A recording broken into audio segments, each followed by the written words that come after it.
어제 윤석열 대통령 광복절 경축사에 대한 여러 평가가 나오고 있는데 여야 평가 들으신 대로 엇갈렸습니다. 민주당은 어떻게 들으셨어요? 대통령이잖아요. 예. 대통령은 좀 국민을 좀 통합시켜서 네. 좀 이렇게 현재 가장 문제되고 있는 경제나 민생의 문제도 좀 예. 해결하고 한반도의 평화를 위한 노력도 좀 하시고 국익 중심의 외교도 하고 이런 역할들을 좀 하셔야 되는데 오히려 대통령이 앞장서서 그것도 8.15 경축사를 하는 과정에서 예. 이렇게 저 의도는 딱 보면 이런 거 아닙니까? 그러니까 공산 전체주의와 반국가 세력 대 예. 자유민주주의 세력을 이렇게 이제 나눠서 프레임화 시키려고 하는 거잖아요. 예. 그래서 저거는 윤석열 정부의 좀 비판적인 야당이라든지 또는 언론이라든지 시민단체, 노조 등은 자유민주주의에 대해서 자유민주주의를 부정하는 세력이다. 이렇게 규정함으로 인해서 예. 이제 보수층을 결집하려는 그런 의도가 있는 것이죠. 그런데 예. 이것은 정말 대통령으로서는 대단히 부적절한 그런 발언이라고 좀 생각하고요. 예. 또 이제 어제 이제 광복절 아니었습니까? 네. 광복절은 사실 일본의 식민 지배에 대해서 해방되는 날을 기리는 날이잖아요. 예. 그럼 먼저 그 자리에 이제 독립운동가들도 많이 초대되어 있었고 네. 그런 독립운동가들에 대한 치하라든지 예. 또 식민 지배에서 피해를 받은 분들이 계시잖아요. 예. 강제징용 노동자라든지 뭐 이한부 할머니들이라든지 네. 이런 분들에 대한 언급도 좀 하면서 네, 그리고 네. 또 일본의 그 사과라든지 뭐 반성이나 이런 것들을 좀 촉구하면서 그 일본에 대한 미래 지향적인 관계 개선 그리고 이익 공유를 위한 파트너십 이런 것들을 언급했으면 좋았는데 네. 앞에 것들이 다 생략된 상황에서 일본과의 미래에 대한 한일 간의 공조만을 이야기하니까 그런 예. 것이 좀 아쉬운 측면이 있었습니다. 네. 어떤 언급이 더 들어갔어야 한다. 앞서 잠깐 언급을 했었습니다만 이게 더 필요했다고 보십니까? 그러니까 어제도 네. 그 기시다 총리가 그 야스쿠니 신사에 공물 봉양했잖아요. 네. 또 주요 지도자들 다 가서 참배도 했고 네. 여전히 독도 영유권을 주장하고 있고 강제징용을 부정하고 있지 않습니까? 예. 그리고 지금 후쿠시마 오염수 방류에 대한 것도 있고 또 수산물 수입 재개도 요구하는 것이 예상되어 있잖아요. 이런 문제들에 대해서 우리 정부의 입장을 저는 밝혔어야 된다고 좀 보고요. 조금 전에 말씀하신 작년 경축사에서는 때도 일본을 이웃이라고 이렇게 표현했다고 하지만 예. 이번에는 이웃에서요 보편적 가치를 공유하고 공동 이익을 추구하는 저희 파트너라고 한 단계 더 나아갔어요. 네네. 더 나아갔고 또 하나는 이제 그 말씀하신 것처럼 이제 그런 겁니다. 이게 지난 자유총연맹 때에도 반국가 세력이라는 언급을 했잖아요. 예. 첫 번째 했으면 괜찮았는데 반복하는 건 의도가 있는 것이고 어떤 의도가 있다고 보세요? 아까 제가 말씀드린 것처럼 이렇게 이제 그 국민들 보수의 결집. 예, 그렇죠. 내 편, 네 편 이렇게 약간 좀 편가르기 하려는 의도가 있고 보수층 결집의 의도가 있다라고 저는 보는 것이고, 예. 그다음에 이제 좀 전에 말씀하신 이제 일부의 사례들이 있습니다. 반국가 행위를 하는 그렇다고 하면 여기에 명확하게 그렇게 구체적으로 간첩단 사건 뭐 이런 그런 거를 이야기를요? 적시하면서 예. 얘기를 하셨으면 예. 그래도 지금 경축사에서 적절하진 않았지만 그래도 오해의 소지가 상당히 없었을 것인데 거기에다가 공산 전체주의 세력과 그 민주화 인권, 진보 활동가의 세력들이 그 공산 전체주의를 등치시켰단 말이죠. 네. 거기 그렇게 따지고 보면 아까도 제가 말씀드린 그 지칭하는 것들이 언론이나 국민들이 봤을 때에는 야당이나 언론이나 시민단체 등을 지칭한다고 생각할 수밖에 없는 거예요. 알겠습니다. 이재용 대표는 그 한일 군사협력 반성하지 않고 있는 일본과 군사협력 재검토해야 된다라고 얘기했어요. 지금 저희 예. 나라가 세계 국방력 6위 아닙니까? 네. 그리고 지금 한미 동맹이 굳건하게 되어 있고요. 예. 근데 일본과의 그 군사 협력에는 대단히 저희가 좀 조심할 필요가 있어요.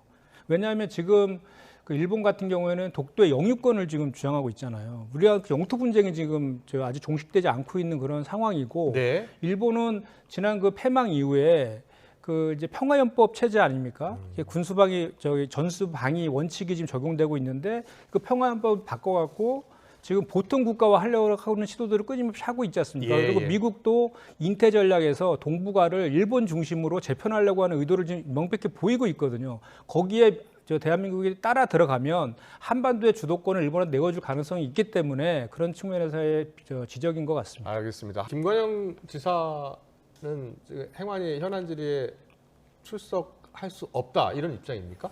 그건 아니고요. 예. 출석 요구 자체를 못했죠. 여야 간의 예. 파행이 이제 돼서. 예. 근데 사실 오늘 그 행안위 현안 질의는 7월 말에 여야 간에 합의된 내용이었고요. 네. 오송 지하차도 참사하고 묻지마 흉기 폭행 있지 않습니까? 예, 그 사건에 대해서 현안 질의하기로 여야 간 합의가 돼 있었는데 하루 전인 어제 갑자기 이제 국힘의 그 간사께서 예. 그 전북 도지사도 출석을 해야 된다라고 얘기를 하는 바람에 이거에 대해서 이제 서로 이제 저 의견이 서로 합치가 되지 않아서 이제 파행이 됐는데 네.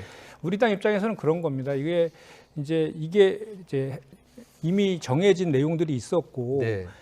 저 새만금 잼버리에 대한 책임 규명은 반드시 해야 되는데 예. 그렇다라고 하면 자료도 충분히 좀 미리 좀 받은 상태에서 이것이 그 정부와 전북도와 전부 다 연관되어 있는 거 아닙니까? 예. 그러면 총리부터 해서 뭐 여가부 장관이라든지 또는 전북도지사 관련된 뭐 총리 말씀하신 대로 또 행안부 장관, 네. 또 여가부 장관 관련 인사들은 모두 질의에 행안위에 참석을 해서 국회의원들의 질의에 답을 해야 되는 거 아닙니까?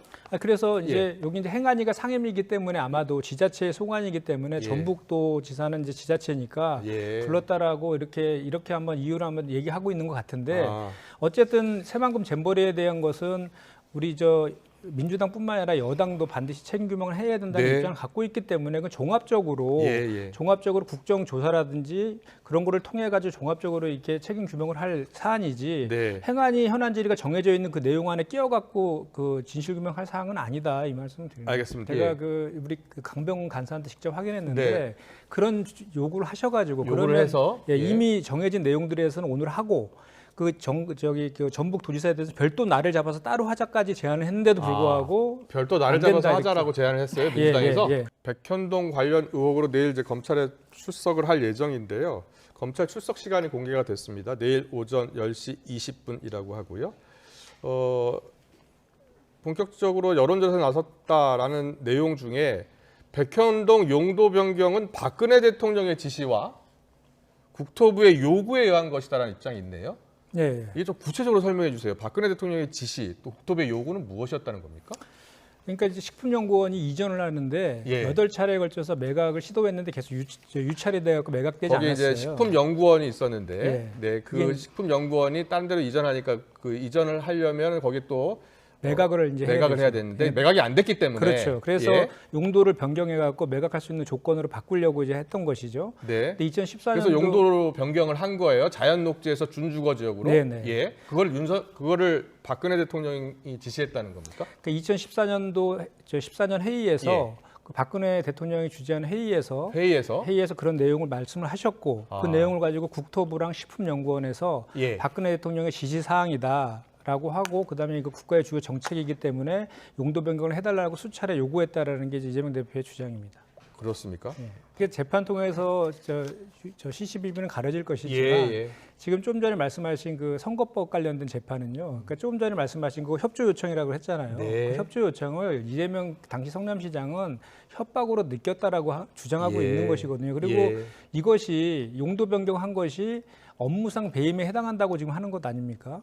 그죠? 예. 그 업무상 배임은 성남시에 피해를 끼치고 사익을 편취해야 되는 거예요. 네. 그런데 지금 이거와 관련해서 성남시에 어떤 피해가 갔으며 본인은 이런 한 장 받은 거에 대한 물증 하나 없지 않습니까? 네. 그 업무상 그리고 예. 말씀하시죠. 그리고 말씀하세요. 이제 예, 그 지자체에서 인허가와 관련돼서 시행사가 뭐 3천억의 이익을 얻었고 예. 성남시가 환수한 금액이 적다. 이렇기 때문에 배임이다라고 주장을 하시는데 그렇게 따지면 전국에 있는 지자체장들은 전부 다 잠재적 범죄자가 될 수밖에 예. 없고요. 그 감사원에 감사를 했거든요. 예. 성남시를. 예. 그 감사원의 감사 보고서에 보면 이 용도 변경이 문제가 없다라고 했어요. 그리고 경찰에서도 자, 아니 잠깐만 제 들어보세요. 말씀하세요. 그리고 이제 이 김민섭 씨가 로비스트를 작용해서 뭐 이렇게 그 용도 변경을 해준 것처럼 주장을 하시는데 그렇지 네. 않습니다. 그 예, 2015년 4월달에는 김민섭 씨는 그 구속 수감 중이었고요. 네. 그리고 이제 그 정바울 씨가 그 시행사 대표가 네. 그 이제 김민섭 씨한테 200억을 주기로 했다. 그 중에 네, 100억은 네.